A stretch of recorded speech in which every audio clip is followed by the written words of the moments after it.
શ્રી ગજાનન ગણપતિ અને ચેહર માતાના સાનિધ્યની પાવન ધરતીનું હું નમન કરું છું। मारे साथ जोर थी बोलो, गणपति बाप्पा, गणपति बाप्पा। मंच पर उपस्थित केंद्रीय मंत्री श्री देबू सिंह चौहान जी, पूर्व कैबिनेट मंत्री गुजरात सरकार श्री भूपेंद्र सिंह चुड़ासमा जी, हमारे वरिष्ठ संत पूज्य बापू शेरनाथ जी, पूज्य संत श्री शीलभूषण स्वामी जी, स्वामी सत्य संकल्प दास जी, स्वामी लाला दास जी बापू, स्वामी कानदास जी बापू, भारतीय जनता पार्टी की प्रदेश की उपाध्यक्ष श्रीमती वर्षा बहन जी, श्री हर्षद गिरी गोस्वामी जी, भारतीय जनता पार्टी के लोकप्रिय प्रत्याशी श्री किरीट सिंह दावी जी, आज के इस कार्यक्रम में उपस्थित भारतीय जनता पार्टी के सभी पदाधिकारीगण और भारी संख्या में आज के इस धोलका विधानसभा क्षेत्र में उपस्थित इस क्षेत्र के सभी उपस्थित भाइयों बहनों, गजानन गणपति और चेहर माता की इस पावन धरा को नमन करते हुए मैं आप सबका हृदय से अभिनंदन करता हूं। भाइयों बहनों, अभी 2 दिन पूर्व गुजरात विधानसभा क्षेत्र के 89 विधानसभा सीटों पर प्रथम चरण में मतदान हुए हैं। प्रथम चरण के मतदान के बाद जो रुझान सर्वे के अनुसार दिखाई दे रहे हैं, इसमें भारी बहुमत के साथ गुजरात में फिर से डबल इंजन की भारतीय जनता पार्टी की सरकार आ रही है। भाइयों बहनों, 5 दिसंबर को आप सबको द्वितीय और अंतिम चरण के मतदान में भाग लेना है और इसीलिए मैं आज आप सबके बीच में विशेष रूप से इस मंच के साथ अपील करने के लिए आया हूं कि जब डबल इंजन की सरकार होती है तो विकास की रफ्तार भी बुलेट ट्रेन की तर्ज पर आगे बढ़ती है। और भाइयों बहनों, ये तो गुजरात का सौभाग्य है। गुजरात हमेशा से देश के लिए एक मॉडल रहा है, नेतृत्व करता रहा है। खासतौर पर जब भी देश के सामने कोई चुनौती आई है तो उस चुनौती से उभारने में गुजरात ने महत्वपूर्ण भूमिका का निर्वहन किया है। कौन नहीं जानता है कि उत्तर प्रदेश के मथुरा वृंदावन में जन्मे कृष्ण कन्हैया इसी गुजरात की धरती में आते हैं तो द्वारिकाधीश होकर के लोग पूज्य हो जाते हैं।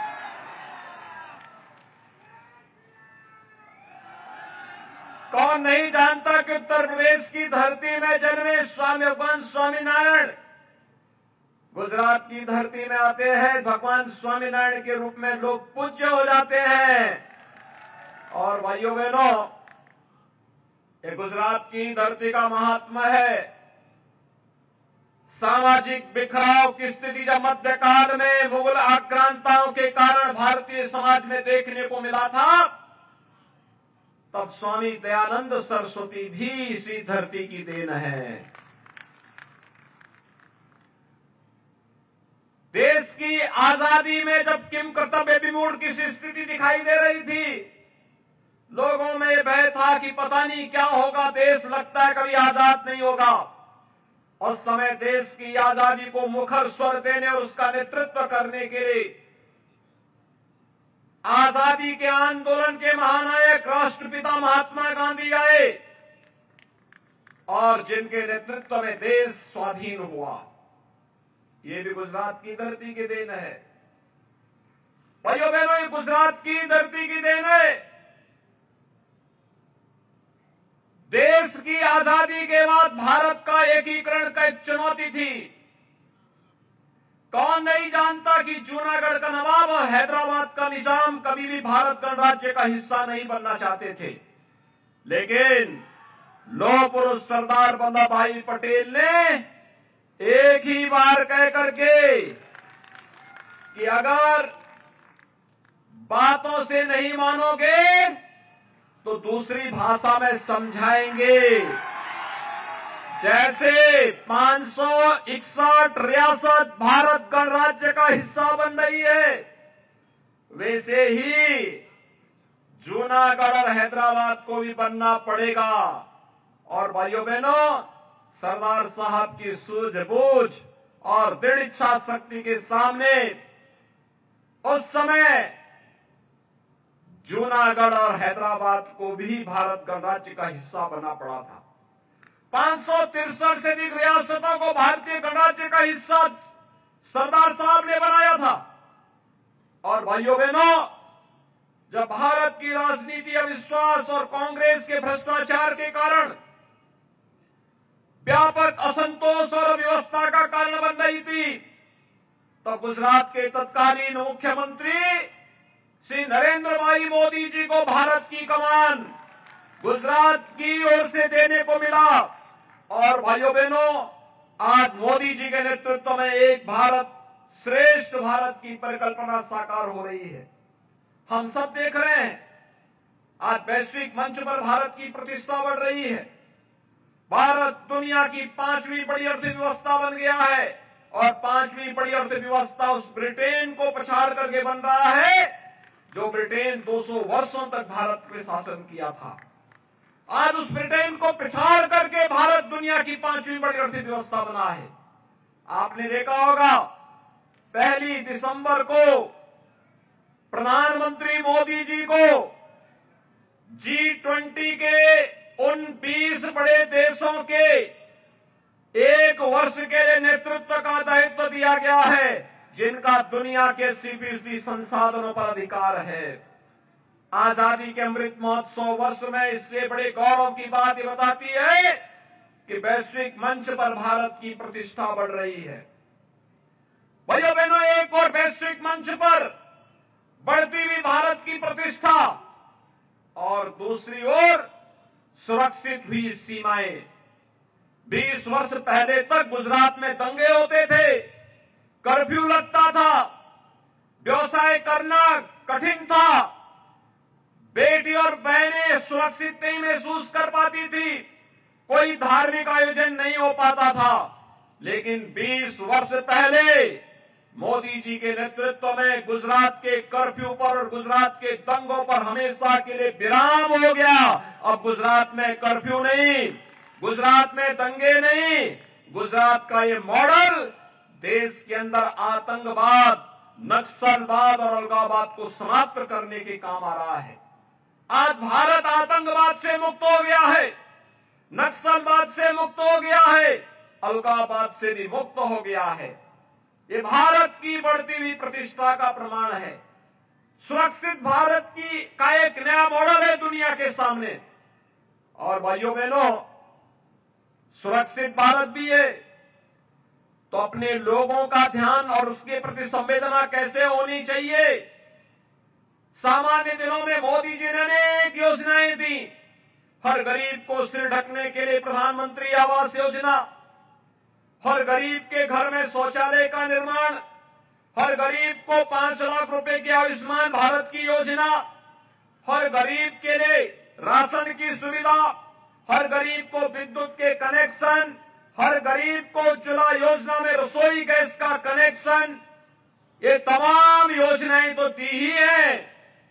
भाइयों बहनों, कोरोना कालखंड में जब दुनिया अस्त व्यस्त हो गई थी, हर व्यक्ति अपनी जान बचा रहा था, तब प्रधानमंत्री मोदी जी अपने देश के 135 करोड़ लोगों को बचाने के लिए वैज्ञानिकों की बैठकें जगह जगह लेकर के वैक्सीन बनाने के कार्य के साथ जुटे हुए थे। पहली बार हुआ है कि किसी महामारी के दौरान इतनी जल्दी वैक्सीन मिली हो, फ्री में टेस्ट, फ्री में उपचार, फ्री में वैक्सीन और फ्री में 80 करोड़ लोगों को देश के अंदर राशन की सुविधा भी ये मोदी जी ने कराई। डबल इंजन की सरकार थी, डबल डोज राशन की मिल रही थी। भाइयों बहनों, ये पहले कभी नहीं हो पाया। राशन के साथ साथ लोक कल्याणकारी योजनाओं का लाभ ये भी मिल रहा है और साथ साथ आपकी आस्था को भी सम्मान मिल रहा है। मैं तो अयोध्या से आता हूं। भगवान राम के भव्य मंदिर का निर्माण अयोध्या में प्रारंभ हो गया है। 500 वर्षों में जो काम नहीं हो पाया, जिसके लिए हिंदुओं पे गोलियां चलती थी, लाठियां चलती थी, संतों का जाना वहां वर्जित कर दिया जाता था, रोक दिया जाता था, उस कार्य को मोदी जी ने एक झटके में सूझबूझ के साथ, दृढ़ इच्छा शक्ति के साथ उसका भी समाधान कर दिया और स्वयं अयोध्या आए और अयोध्या में रामलला के मंदिर का शुभारंभ अपने कर कमलों से करके भगवान राम के भव्य मंदिर के निर्माण का कार्य भी आगे बढ़ा दिया। काशी में काशी विश्वनाथ का धाम बन गया। भाइयों बहनों, उज्जैन मध्य प्रदेश में महाकाल का महालोक का निर्माण हो रहा है। उत्तराखंड केदारपुरी में केदारनाथ धाम और बद्रीनाथ में बद्रीनाथ धाम का पुनरुद्धार और सुंदरीकरण का कार्य हो रहा है। द्वारिकापुरी में द्वारिका धाम का पुनरुद्धार हो रहा है। जितना अतिक्रमण था सब हटाए जा रहे हैं। अब भाइयों बहनों, बुलडोजर केवल सड़क ही नहीं बनाता है, अब वह आतंकवादियों के और अपराधियों की छाती को भी रौंदते हुए आगे बढ़ता है। यह भी एक मॉडल बन गया है और इसीलिए आज आपके बीच में आपसे अपील करने के लिए आया हूं। यह आस्था का सम्मान क्या कांग्रेस कर पाती? क्या कांग्रेस अयोध्या में राम मंदिर का निर्माण कर पाती? आम आदमी पार्टी कर पाती? काशी विश्वनाथ धाम का निर्माण कांग्रेस या आम आदमी पार्टी कर पाती?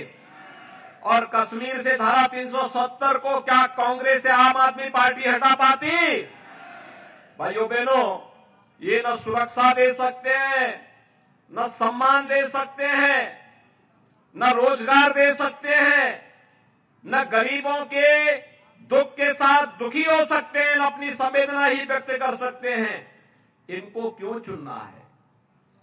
और उत्तर प्रदेश की जनता ने तो बता दिया। अभी उत्तर प्रदेश में विधानसभा के चुनाव हुए थे। आम आदमी पार्टी कोई सीट खाता भी नहीं खुला। कांग्रेस 2 सीट, 403 में से 2 सीट कांग्रेस के पास। भाइयों बहनों, मात्र 2 सीट। राम नाम सत्य है के लिए भी 4 लोग चाहिए होते हैं और इसलिए मैं आप सबसे अपील करने के लिए आया हूं कि भाइयों बहनों, बापू ने कभी कहा था 1947 में, जब देश आजाद हुआ था, पंडित जवाहरलाल नेहरू के नेतृत्व में जब कांग्रेस के लोग बापू से मिलने आए थे, राष्ट्रपिता महात्मा गांधी जी से मिलने के लिए गए थे, उनसे कहा कि कैसे कांग्रेस को चलाना है। उन्होंने कहा देश आजाद हो गया है, कांग्रेस की आवश्यकता नहीं, इसको विसर्जित कर दीजिए। भाइयों बहनों, कांग्रेस को विसर्जन का जो सपना बापू का है, उस सपने को साकार करने का वक्त आ गया है। जो कांग्रेस और जो आम आदमी पार्टी देश की सुरक्षा के लिए, देश की समृद्धि में बाधक है, बैरियर है, उसको फांसी पर डाल दीजिए, समाप्त कर दीजिए। और ये लोकतंत्र में ताकत आपके हाथों में है, अपनी इस ताकत का इस्तेमाल कर दीजिए। और इसीलिए आज मैं आपके पास अपील करने के लिए आया हूं कि भारतीय जनता पार्टी ने श्री किरीट सिंह दादी को अपना प्रत्याशी बनाकर के आपके बीच में उतारा है। आपके सांसद श्री देबू सिंह चौहान केंद्रीय मंत्री हैं, भूपेंद्र सिंह चुड़ासमा जी ने लंबे समय तक आपको नेतृत्व दिया, और आज भाइयों बहनों श्री किरीट सिंह दादी आपके प्रत्याशी के रूप में, लोकप्रिय प्रत्याशी के रूप में आपके बीच में आए हैं। मैं आप सबसे अपील करने के लिए आया हूं कि मोदी जी के नेतृत्व में, भूपेंद्र सिंह पटेल जी के नेतृत्व में आज गुजरात डबल इंजन की सरकार विकास समृद्धि के लिए बुलेट ट्रेन की भांति कार्य कर रही है। आप सब सहमत हैं? सभी लोग सहमत हैं? किरीट सिंह दादी को चुनाव जिता करके भेजेंगे।